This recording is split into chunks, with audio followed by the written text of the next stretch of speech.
Right, now we've sorted out the problem with the cam chain, we can start to assemble, or reassemble, but assemble the all the cam chain and pinions and so on. I'm not really sure what the problem was with the cam chain. Tension, the uneven tension, and it running eccentrically. There was no smoking gun.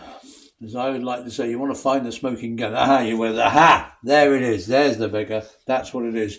Now, I did not find a smoking gun. So I don't know. The chain still runs a bit unevenly, the tension, but, it's within tolerance, I think. In our case, changing this spigot intermediate shaft seems to have done the trick. That's all I can say. Right. Well, let's get on and whoops-a-daisy. Let's get on and kick the tripod. That always goes well. So the first thing we're going to do is put the pinion back on the crankshaft. So we have a dished washer. I always laugh because it always sounds like a dishwasher. And we're going to put the dishwasher. We're going to put the dishwasher back on the crankshaft. Put the dishwasher, yeah, dishwasher. Dished washer, which is what gave us all the problem before when I was trying to get the pinion off, because the pinion jaws were hitting the lip of the dished washer and stopping it from getting behind the pinion. Anyway, so that goes on. And should fit just in that aperture around the bearing. There we go.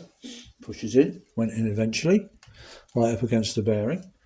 And then we have this three-sided washer. It's three-sided. It's got these corners cut off too, so that we can get that supposedly get the tool in behind the pinion with its three teeth to pull the pinion off.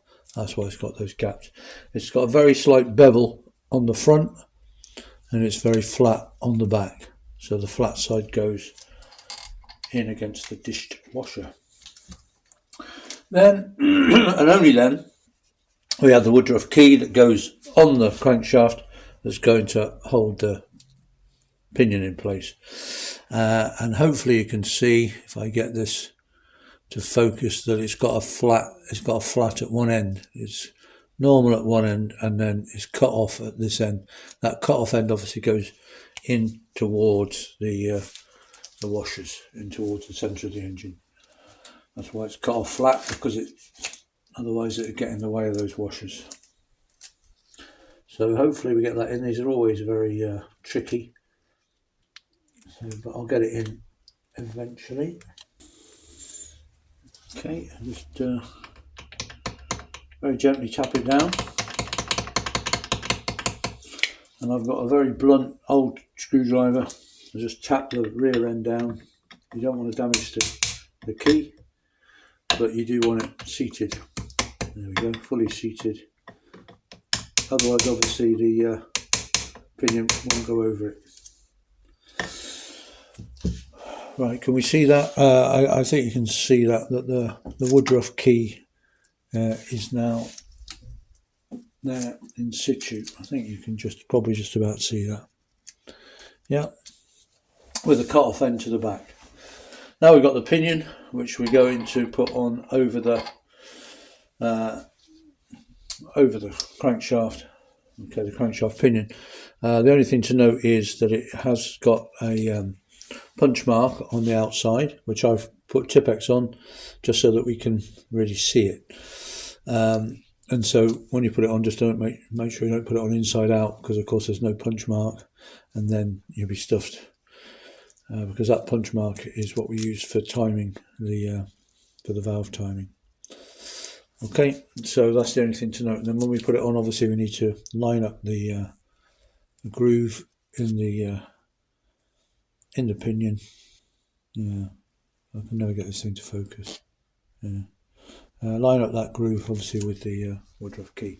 So what I'm going to do now is, I've got my vice out. Can we see this? I think I've got my vice out, and I'm just going to put that on the rear end of the vice and get my blowtorch and heat it up a bit to expand it to get it on the shaft.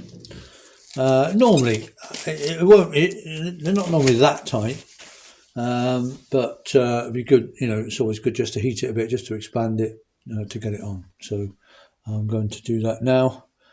Get the blowtorch out, give it a bit of heat.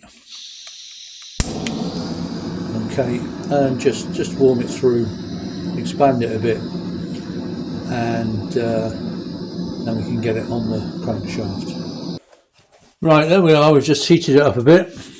So now hopefully we're going to get it on the crankshaft, all being well. Item to note is, who would have thought that Tipex is so resistant to a blowtorch. Line up the key. Get my drift, otherwise known in my case as an old box spanner.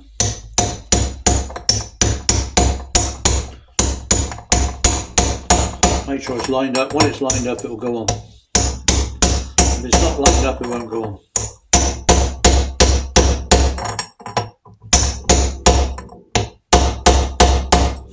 There we are. And there we have the